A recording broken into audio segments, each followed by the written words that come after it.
Am I the a-hole for not going to my brother and now sister-in-law's wedding and for calling my sister-in-law a fat witch? I am 20 female and my brother is 28 male, and my now sister-in-law is 30 female. About 6 months ago, I actually stuck to a regime of weight loss, and it worked. I was 135 pounds and 5 feet 1, and now I am 105 pounds. 6 to 7 months ago, my brother gave me a heads up that his now wife, whom then I was kind of friends with, wanted me there as a bridesmaid. A few times I have gone to Starbucks with her and gotten our nails done together. I got busy with school and focusing on weight loss, so I didn't see them until this early June. Yes, of course there are breaks, but I wanted to rest in my apartment because I was burnt out from school. I appreciate them understanding I have school and can't make it when they were picking bridesmaid dresses or other things of that sort. The college I go to is across the country while we live in the East Coast. So when I saw them this late May 30 pounds lighter, my now sister-in-law said, "Why did you lose weight?" And I replied, "Because I felt I wasn't healthy. Now I feel my best." She frowned and didn't say anything. I just chalked it up to her being a bit nervous about her wedding. She had already sent me the photos of the dress and needed me to come for measurements, but I couldn't, due to it wasn't in my budget as flight tickets are expensive. So they got me a FaceTime with a person who measures and makes the dresses based on that, and helps me measure over a call. They weren't there while I was measuring, they were preparing for something else. So my brother, after the conversation that happened above, came up to me and asked me if I could put on a few pounds. He explained his now wife is jealous of how I look thinner than her. I asked to speak to her about this matter. She agreed to talk, and I told her that her big day should not be ruined by how big or small someone is, and we should love how we are. She got angry and told me it isn't hard to gain a few pounds in the next 3 weeks. I told her calmly I won't be attending if she thinks like this, and she started to lose her temper and started to insult me, saying that I used to be a fat cow and other things of that sort. So finally I just said, "I'm not coming to your wedding, you fat witch." My brother and our parents are calling me out and saying I messed up. Was I the a-hole? Now for the top comments. LMAO. To be honest, I feel like everyone is gonna come after me, but I'm gonna say not the a-hole. She is projecting on you because she's fat and has decided to do nothing about it. Good job, OP.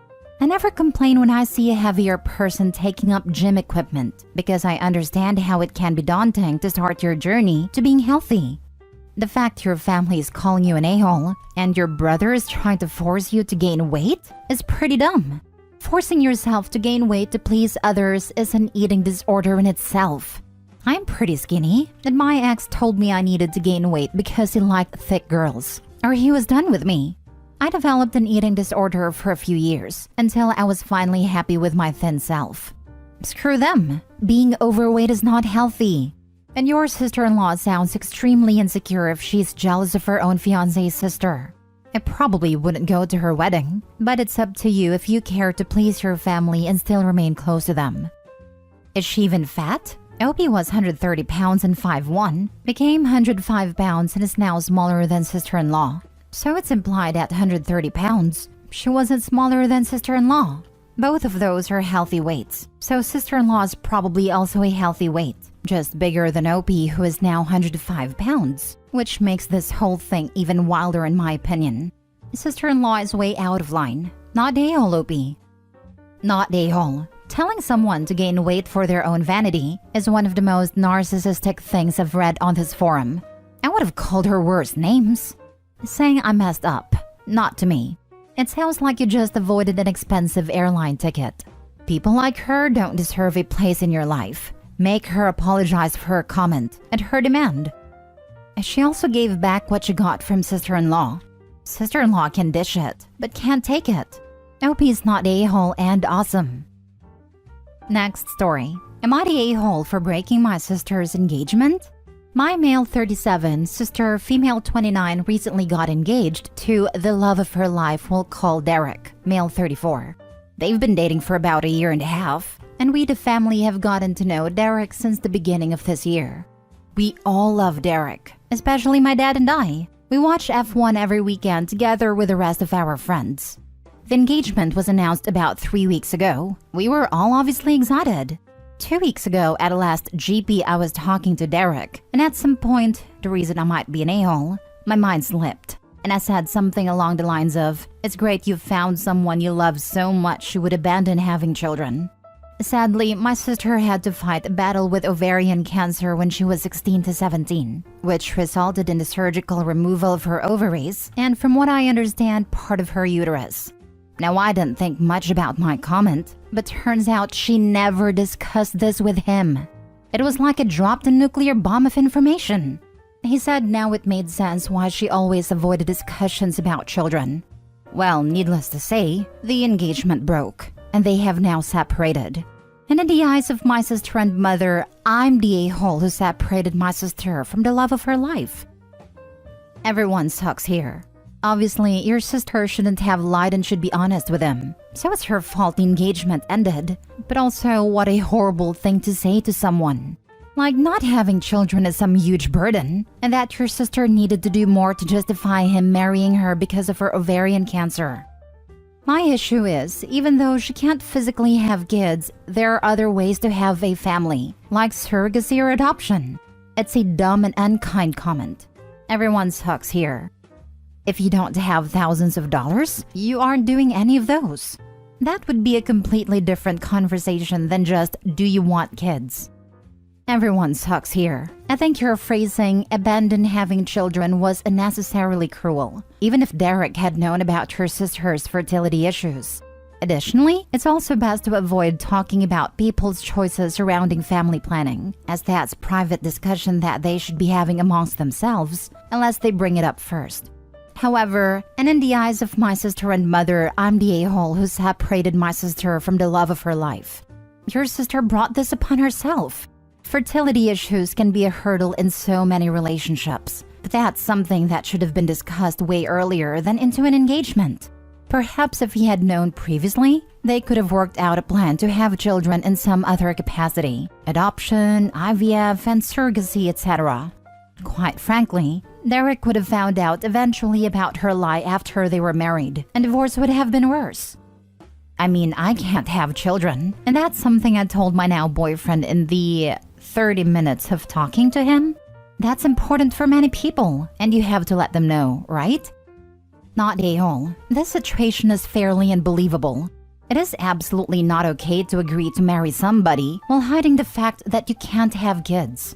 If she had told Derek, he might have been okay with marrying her and adopting or using a surrogate.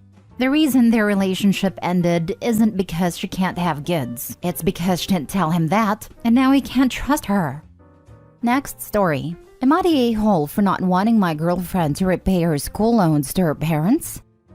So my girlfriend and I are planning to move in together after 3 years of relationship, and money came up as a point of discussion. We are both fine with splitting up expenses in a 50-50 manner. We live in the EU. She is in university while I am soon to be working as a decently, but not greatly, paid government employee. The problem is that my girlfriend years ago chose to move to a big city and study at a private university instead of a public one. Her parents, likely being overconfident in their economic possibilities, decided to pay for my girlfriend's studies, but at the condition of being paid back as soon as she gets working, seeing that she could have chosen a public and cheap uni instead. And now she has to repay about 50,000 euros in a country with a median net salary of 20k. My girlfriend's degree is not really marketable, and such a debt would cripple her/our start in life, hurting us much more than it would hurt their parents not to get the money back. As an addition, my opinion is that parents should facilitate their kids' life, and they should not expect children to be economically neutral or positive to them. My girlfriend assured me that she would pay her parents back from her own salary. But really, that would be money coming out of our already thin paychecks, and I would end up needing to compensate for her initially low and then even lower salary after the loan payments. I told her that I do not care for her parents, and I feel morally fine cutting ties with them. I told her that we as a couple need to make us two a priority, and that I do not want to be collateral damage of her and her family's irresponsible decisions. I'm not suggesting to flip off her parents, but politely explain to them that we have a serious need of money, and they don't. She proceeded to get mad, reassuring me that we would not feel any monetary damage, which is literally untrue, and that eventually we will be fine. Now for the comments before reading the mini update. You're the a-hole. You don't have to live with her if this is so bothersome to you, but she owes her parents this money back. Your opinion that parents should facilitate their kids' life and they should not expect children to be economically neutral or positive to them. It's just that. Your opinion. It doesn't really matter to anyone but you. Exactly. And that's so mature of her to pay them back. Because she gave them her word and she is keeping it. And you do tell a lot about herself that honestly, she should think twice about. My kid has a job in her own apartment. She's insisting on paying me back for car repairs. I didn't have parents who cared enough to help me. Actually, no parents at all. So I very much want to help her out. This agreement was around before you were in a relationship with her. You want her to forgo repaying a debt because it might dip into your finances? If you can't handle having merged finances, don't get married or live together. You're the a-hole. In our finances. And frankly, yes. Dude, what do you think would have happened if she borrowed money from a bank? You can't just stop paying back your debt. Do you want to alienate your girlfriend from her family? Because attempting to get her to not repay the debt is gonna cause some conflict. You're the a-hole. Oh lord. So you just decided her parents no longer need to be in her life? Just because? Oh boy, you're at it. Very unfortunate that you took the one comment not calling you the a-hole and saying everyone else is wrong. Because he would rather lose family than money. Not his family, of course. Hers. The cute thing is, he thinks they will never need them in their life to cut ties with them. Future abuse flag. Pushing for family isolation. Edit/update. I'm done getting lynched. Most of those who commented did not read my post, did not get my point, downvoted my explanations, and know nothing about me, my girlfriend, and our relationship. Obviously, the downvoting of my clarifications reflects the need to light up my straw man, and I don't see any reason. I think I have been polite and discursive, and I have only gotten insults back. Probably shouldn't have asked teenagers how to handle adult life. I initially kept it out of the scope of this post, but I did help her these last times financially. I do not hold it against her, and I do not want her to pay me back. I want her to have a successful life, even if eventually we might not end up forever together. I don't want her to cut ties with her family, and I would hate for it to happen. That's why I suggested talking and explaining. I have been accused of wanting to control her money. Apart from the ridiculousness of the fact that I am barely trying to control my money, I have been getting groceries for her out of my 500 euro salary. I won't blame my girlfriend. I advised her against it. But ultimately, she made a choice as a 20-year-old something inexperienced girl. But her parents should have known better. Ultimately, I don't want to be the one paying 90% of the rent, utilities, and food because we need to repay a useless debt. I wish to establish a thorough and well-thought plan to make a family of us. Morally, it's wrong to fleece her parents, but it's more wrong to cripple us two for a decade. That makes me the a-hole, but it makes an a-hole that has a point. A valid one. Last story. Am I the a-hole for ignoring my in-laws when they don't use my actual name? The first time I met my in-laws, they called me Rose. My husband, then boyfriend, told them my name was Rosie, but for some reason, they assumed my actual name had to be Rose, and so that is how they first addressed me. I corrected them and said it was actually just Rosie. Father-in-law was like, "Oh, not a nickname?" I said, "No, not a nickname, my legal name." They both made faces, and I was kind of freaked out because while I have been asked before what Rosie is a nickname for, nobody outside of my third grade teacher made such a big deal over my name. After that, they tried a bunch of different Rose names to see which one it was. My husband told them repeatedly that my name was nothing but Rosie. Not really sure if they didn't believe us, or were hoping I would adopt one of them. I have been called Rosalie, Rosalind, Rosemary, Roseanne, Rosabelle, Rosella, Rosamond, etc. Each time they have been corrected. After a little while of calling me Rosie, they just went back to saying Rose. They have introduced me to others as Rose, called out my name as Rose, and they won't stop. Now that I'm about to be a mom myself, I am less patient and understanding of this, so I started to ignore them when they call me Rose. They dislike that. Last time, I did it in front of other people my in-laws know. My husband was laughing so hard and said his parents' rude behavior deserves being ignored. They feel like I'm petty and say Rose just sounds more like a grown woman than Rosie does. And why can't I let them call me Rose? I told them because Rose is not my name, and they are trying to make a point about my name, and I do not like it. They told me at the very least I should not be ignoring them like that in front of others, and it's embarrassing to call me Rosie in front of other adults. Am I the a-hole? Not the a-hole. Or you can ramp it up a notch and call them something completely different than their names. You could literally call them mother-in-law and father-in-law and tell them that works better for you. Or Eleanor and Richard. Those sound like grown-up names. And make sure to call them the wrong names in front of others, like their friends.